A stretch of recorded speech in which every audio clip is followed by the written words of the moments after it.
All right. So to frame the episode today, what I want to talk about is mortgage rates are coming down, and there is a significant influx of refinances because of that. Mm-hmm. And with that significant influx of refinances, we're recognizing, or we're seeing, that there are everyday families that are really struggling financially, lots of them, for a myriad of different reasons. And so refinance is the obvious trick, but then secondarily, selling your home is another way to access your equity and kind of wipe the slate clean. So I want to talk about what are the strategies if you are experiencing financial strife. What are the strategies to overcome that? And how does housing or homeownership play a role in your financial destiny? This is the Loans Elevated Podcast, your weekly dose of market insights, financing strategies, and all things real estate. Presented by the Lassig team, a top 1% nationally ranked mortgage team. As I said, we're seeing lots of refinances, and lots of refinances out of 2 and 3% mortgage rates. And it is making sense. The only reason it's making sense is because people have accumulated debt, whether it's through a HELOC that is at 7, 8, 9, 10% on a HELOC, or it's credit cards that are dramatically worse than that, or it's car loans, or it's facing student loan repayments, or you're facing a transmission broke in the car, and now you either have to go buy a new car at really high rates with a high payment, or you got to go finance the transmission on some sort of consumer financing, and it's expensive, like a myriad of reasons. And refinances are really making sense, and it's getting people out of trouble. Yeah. But maybe the less obvious solution to that is selling. Most of the time, and I've been talking to realtors about this too, most of the time, when you think about selling, you only sell when there's a need. Like, hey, we had a baby, we need another room, we're going to sell. Kids are out of the house, we need less space, we're going to sell and downsize. Like, there's always like these life events that cause trading real estate. Mm-hmm. But lots of people miss the fact, and it's just kind of like not even a consideration, that financially it might just be a strategy play. You might just simply sell this house and go buy your neighbor's house, a complete lateral move, even in the same neighborhood, but all you're doing is accessing that equity that's locked up to reorganize your financial world, wipe the slate clean. Yeah. And it's almost just like, it's not a loss. Another need is more so blended rate increasing in the household. So from debts. Right. Or other things, like say kids are going to college, you need to fund college. Okay. Well, if you're willing to move down the street, it doesn't have to be an upgrade, doesn't have to be a downgrade. You could just do a lateral move, just tap into your equity. And there's so many strategies around that. So I think we could maybe just like bring a little more color to that theory on that, and then talk after that more deeply on homeownership in general and how crucial it is for optionality in life. Because like we've both used it as, a strategic financial tool in our lives, not just because we want to move or family's growing or whatever. Well, it's generally a tax-free way that you can cash out too. Exactly. Instead of having to pull from a 401k, an IRA, or brokerage accounts where you're subject to short-term capital gains or penalties on retirement funds, things like that. Or get expensive freaking debt and another monthly payment that's not sustainable. Yeah, and HELOCs and second mortgages or home equity loans are great, but there's a repayment, and generally terms are worse than a first mortgage, but also you're limited to how much you can even access. Right. Best case scenario, 90% loan to value. Well, 10% equity on even a just pretty normal home in Utah, or 600,000. Yeah, 50, 60 grand that you're missing out on there to access, which could be the difference. Yeah, that's the school you need to fund. Exactly. Times 2, probably. Right. Or the debt you need to pay off or whatever. So maybe let's just run the numbers real quick, and I could run some numbers. So let's think about a pretty typical scenario. Typical scenario is somebody bought like what?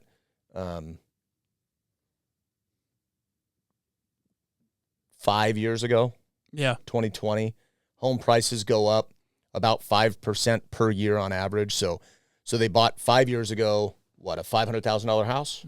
5 years ago. We'll say home prices go up. And just so you know, this is a data point that the Salt Lake Board of Realtors released in their forecast breakfast. Long term, like I think the past 100 years, even with COVID, everything, all of it balanced, home prices in Utah have increased 5.9% on average. That's crazy. Long term. Yeah, I don't remember exactly what the year was, but that includes the spike and the slowdown, COVID and post-COVID, Right. Which is interesting. But Yeah. so let's say 5 years ago, I'm running this at a 5% appreciation. That house is worth about $650 today. So the house is worth $650. You've probably paid the mortgage balance down by, and there's so many people that are in this scenario. So let's say they finance that thing, $500,000, and let's just say that they had a 4% rate. They may have had a lower rate, but then maybe they refinanced, got a little higher rate, or had a HELOC. Let's just try and do an average 4% rate. 5 years down the road, they only owe like $450. So you got $200,000 in equity. It's a good amount. And that house is a $650 house today. So you have $200,000 in equity, and you're dealing with, maybe you've tapped out your HELOC. So maybe you had a HELOC of $100,000 and you tapped that out already. So now you only have $100,000 in equity. Well, $100,000 is meaningful, and that HELOC is providing a pressure point, and the car loan and the consumer loan, the credit card, so on and so forth. All this stuff, all these things are providing pressure points. So let's just say somebody's got a $100K HELOC on that house, which is pretty typical. That $100K HELOC is costing about $600 a month. The credit cards are costing, like, let's just think about our clients that we're dealing with right now. Credit cards are costing what? Like, say there's a few credit cards. It's probably $750 a month in just pure interest. Yeah. Have about $20,000 in credit card debt. Probably close to that. Somewhere $600 a month. So we'll just say like $700 because I said $750. That's fine. $700 a month. You got a car loan that's like $600. Yeah. $600. It's about the average today. So that's $2,000 in ancillary debt, which on a mortgage is worth about just a little north of $300,000 in financing ability on a mortgage, 30-year fixed mortgage with today's rates. So you're tying up $300,000 in borrowing power with $1,900 a month in consumer debt, which is probably only a total of $80,000 in consumer debt. Yeah. Something like that. That includes the HELOC, and then you have your mortgage. So if you think about it, you're under pressure and you got to fund something. You tap into this $100,000 in equity by selling, because $100,000 of that $200,000 was tied up in a HELOC theoretically. You sell this property and you just go rebuy another $650 house. Well, your mortgage payment that you just replaced, your mortgage payment with taxes and insurance is probably about like $2,800 a month. So we're talking $1,900 plus $2,800 a month. Wipe your debt clean, put 5% down, $35,000. So you have $100,000. You're debt free. You net $100,000. Keep $50,000 for whatever expense you need. Say they got to fund college, or they got to fund some life expense. You have $50,000 remaining. That $50,000, you put 5% down on the house. You have $15,000 cash reserves left over. So you're debt free, life expenses paid for, and you have cash reserves. You only put 5% down on the same house. You just go rebuy the same house, trade it. $650,000. You're probably with today's rates, you're looking at a mortgage payment of probably $4,000, I would say. Including taxes and insurance? Yeah. Even maybe $4,200. So we're walking into the same house, and originally they were paying $4,700 per month. With debts included. Burdened by debt, no liquidity, life expense to pay for, tons of stress, and seemingly no exit strategy. Instead, you just do a lateral trade in a market where everyone's like, this is the worst time to buy. Real estate is not sexy at all. I should not do anything. But we just ran these numbers, and we're running these off the cuff on purpose to uncover this.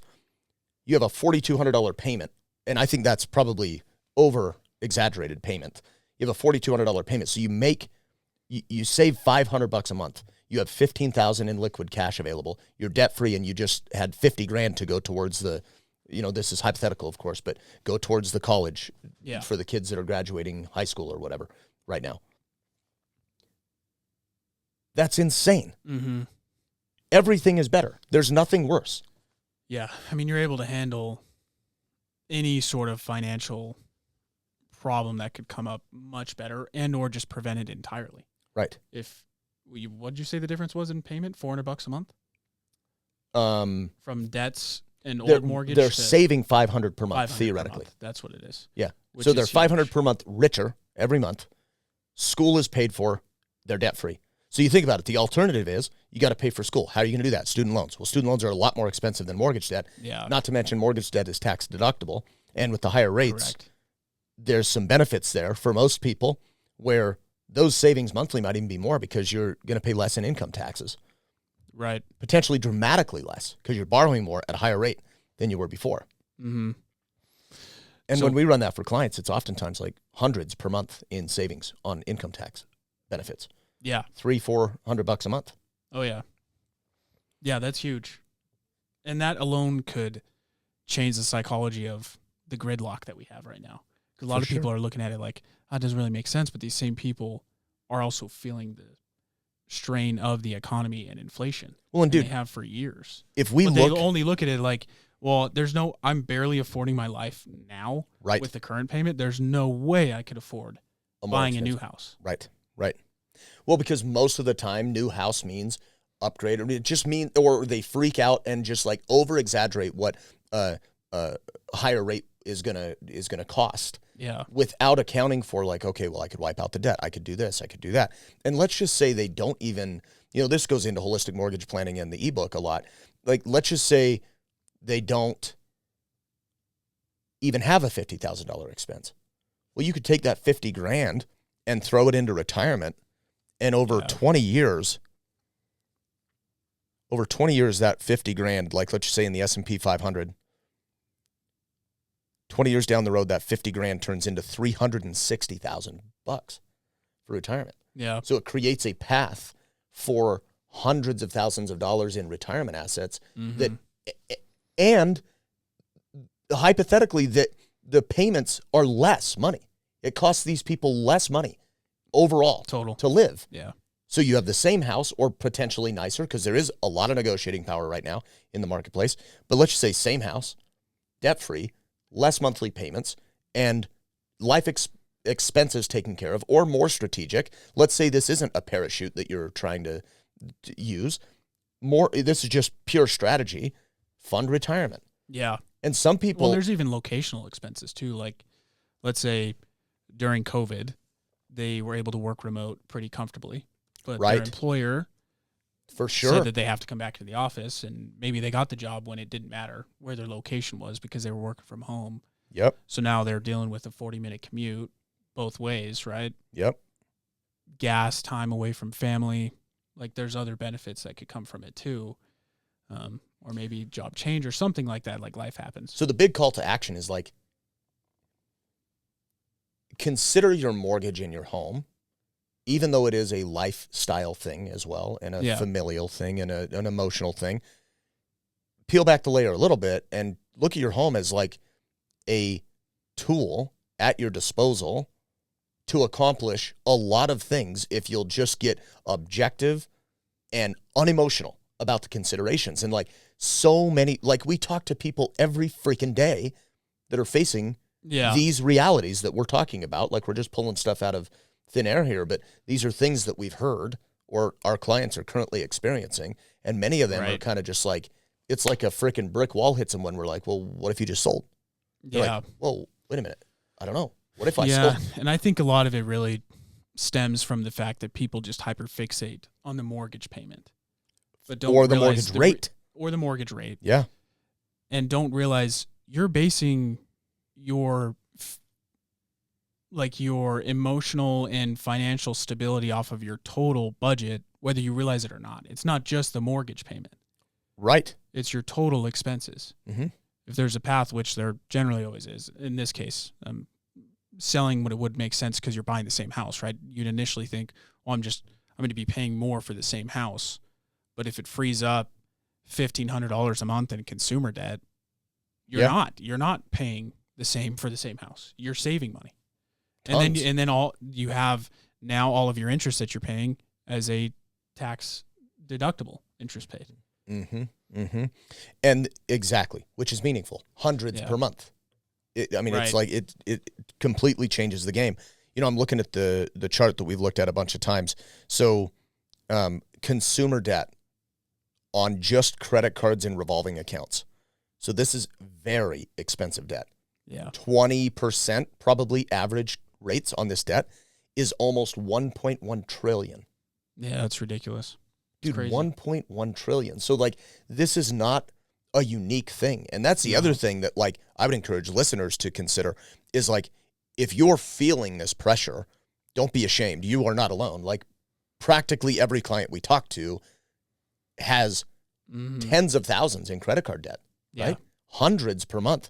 And all that's going is to interest. You'll never pay that off. You're going to pay thousands and thousands and thousands of dollars to these credit card companies for just insane profits. Yeah, and the weird thing is when we have conversations with clients, and you talk about this idea of using home equity, people all of a sudden decide at that point that it's time to get principalistic on adding balances to their loan amount and or increasing mortgage debt.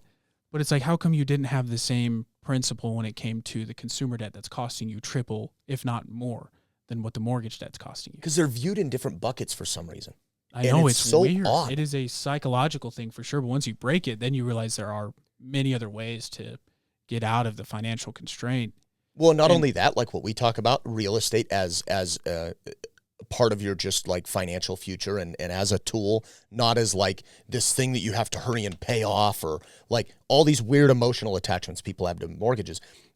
We talk about the less money you have invested in your home, the better that investment is performing for you. We were just talking about this in my personal experience, right? I'm why would I want that money invested in my house? I would or why would I want to pay down my balance at all?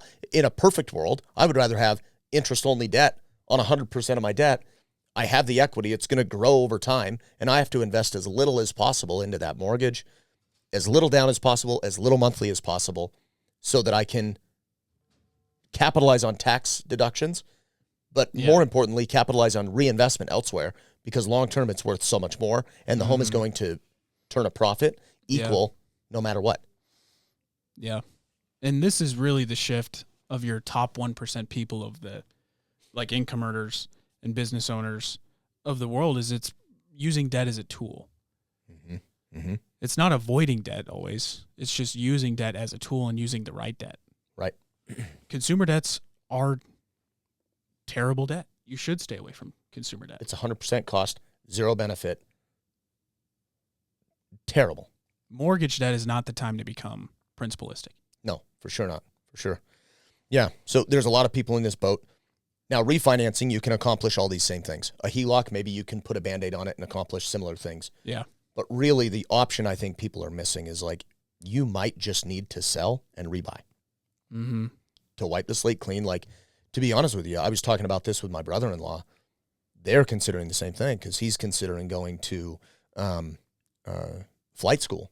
Yeah. And he's like, dude, I don't want to freaking, the loans are expensive. The rates are really high. And I'm like, well, bro, you guys bought a house at the right time. You got equity. What if you just freaking cash in and pay for the flight school? He wants a career change. And then just go buy a new house with 5% down. And what I told him was, let's reserve $50,000 of the equity that you have, put it aside so that you can basically subsidize your living expenses while you're going to school and your family's all taken care of. And all you're doing is just trading the asset that you owned for a period of time. So there's so many different ways that you can leverage this. Yeah. Well, and let's say it's not even out of necessity, right? Like maybe this is just out of optimization. Even if you wanted to stay on track of like the goal would be have your house paid off by the time you get to retirement. If you freed up $500 a month and you then have the option of either using that to alleviate some expenses in the household, or like, let's say you're okay paying those payments, you could just apply one extra payment a year to your principal only balance. And then you're trimming off 7 years of your mortgage. Yeah. So there's so many other ways. Once you funnel it all into one debt, now you have much more control. Yep. Or like we're a fan of more is Investing it. Invest it, because it's like mortgage debt is valuable. You can write it off. It's a good tool. It's good debt. Right. If you invest the money into retirement, and at retirement you have hundreds of thousands of dollars, enough to pay off your house, what's the difference of having the house paid off versus having the cash available to pay it off? Well, the difference is you have way more options if you have the cash to pay it off, but you don't have to pay it off. Now you pay it off and then you have another $500,000. Right. That's all profit. Exactly. So you accomplish the same goal. This is more so just speaking to the people that are like, nope, I want to be debt free 100%. I don't want to have a mortgage. True. Great. And well, there are you people freed up cash flow to then actually accelerate that with the same. Yeah, you could be fully debt free faster by selling your house, taking a higher rate, cleaning the slate a little bit, and then just reapplying the extra principal payments. Yeah. There's so many different strategies. So cool. Well, I think we beat that to a pulp. So let's maybe just hit on kind of the sad and scary reality that first-time homebuyers are falling by the wayside. It's now you're 40 years old. The average first-time homebuyer is 40. Yeah, it's crazy. Like, freak, dude. I mean, I bought my first house when I was 20. You were about the same age, right? Same, yeah. Can you imagine if we didn't own homes for that 20 years? Like, our lives... Yeah, it's crazy, dude. Pretty much your entire wealth currently is because of homeownership. Someone, rooted from the first house I bought, for sure. For me too. Mm-hmm. It's insane. Like, I was able to take that cash and flip it and invest it and do this, and it literally created everything. And I'm not even 40 yet. Neither are you. Like, and we've owned for, like, imagine missing homeownership for 20 years. Yeah. So the other call to action is, like, first-time homebuyers or friends and family of these people that are not homeowners now, recognize that, like, yes, real estate is not sexy. And right now it doesn't seem like the best time to buy because rates suck and appreciation's not roaring through the roof. Yeah. And, like, it doesn't seem like an exciting thing. But over years, 5 years, we just ran that scenario that we just talked about, was a 5-year scenario with average appreciation, relatively average mortgage rates. We did account for some COVID era mortgage rates, but then on the flip, when they bought the new house, we accounted for today's mortgage rates. Hundreds of thousands of dollars in liquidity accessible to navigate the unforeseen circumstances that life can and almost certainly will bring. Yeah, I'd say it's will. Right. At some point, that's going to happen. I mean, you legit just did this, right? You guys sold your house, you bought a new one, you repackaged things, you put minimum down on that, and you were able to clean the slate. Like, you did this. I've done this multiple times in the years. It's like, without homeownership, you are like, renting is just silly. You're throwing the money away. There's still a housing expense. That housing expense is going up. Homeownership is fixed. But the biggest thing is, you don't have that lever. Without being a homeowner, you don't have that lever you can pull. And time is what is crucial. If you own the property for a handful of years, suddenly you look back and you're like, holy crap. Yeah. I have more money than I It almost creates a backstop on accident. Right. Right. Otherwise, you have to, if you're just renting because whatever argument you want to debate, right, maybe it's cheaper, but you have to be way more strict with just your earned income at that point.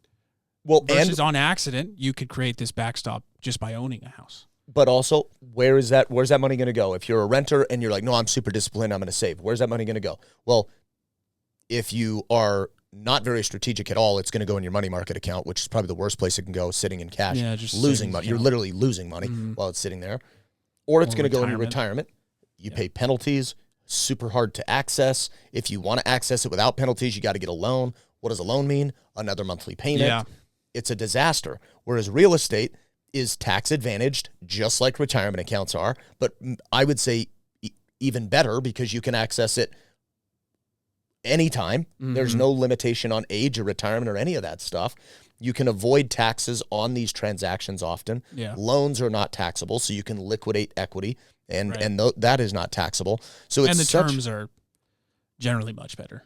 for sure. Like, my argument is, if you aren't a homeowner, homeownership is more crucial than saving a single penny to retirement. If you don't own a home yet, step one should be a homeowner. Yeah. Because you invest 5% once and you make 5% every year, which means you make 100% return on investment every freaking year you own that thing. And in certain times, way more than that. So But what about the interest? yeah, it's like, who Yeah, the the flip interest cares? you pay is a tax deductible. Well, and the reality is you are paying somebody's interest. If you're renting, you're paying the landlord's interest. Yeah. And if the interest rates go up, your rent payment goes up. Why do you think rent payments are higher now than they were 10 years ago? Because home prices went up and interest rates have gone up and like things have changed. You are paying the higher interest rates even if you're a renter. Yeah. You just aren't signing on the dotted line for it, which means you're not getting the benefit. You're not gaining the equity. You're not amortizing your loan and saving a little chunk of that monthly payment every single month. So it's like, first-time home buyers, find a way to make this work, because this is a tool unlike any other financial tool that exists, and it's unique to, I would say, largely to us in the United States. Like, we are lucky to have this at our disposal, and it's the root of virtually every successful person's financial success. The root of it is almost always real estate. Yep. And homeownership, primary homeownership. You don't need to get into something fancy or crazy. Agreed. Anything else you would close out on? No. No? Nope. Cool. Well, thank you all for watching. What I would encourage you to do, please share this episode with somebody you know that is either a first-time home buyer or is not a homeowner yet, or is experiencing some sort of financial strife, and they are a homeowner, and they may not recognize what options they have. There are a lot of strategies and tools that people just may not understand. So be that person, be that light that you can share to the people you know to put them on the right path. But thanks for tuning in, and again, thanks for sharing. Thanks for listening to the Loans Elevated podcast. For more resources, tools, and market updates, visit loanselevated.com. Don't forget to follow and subscribe for next week's episode.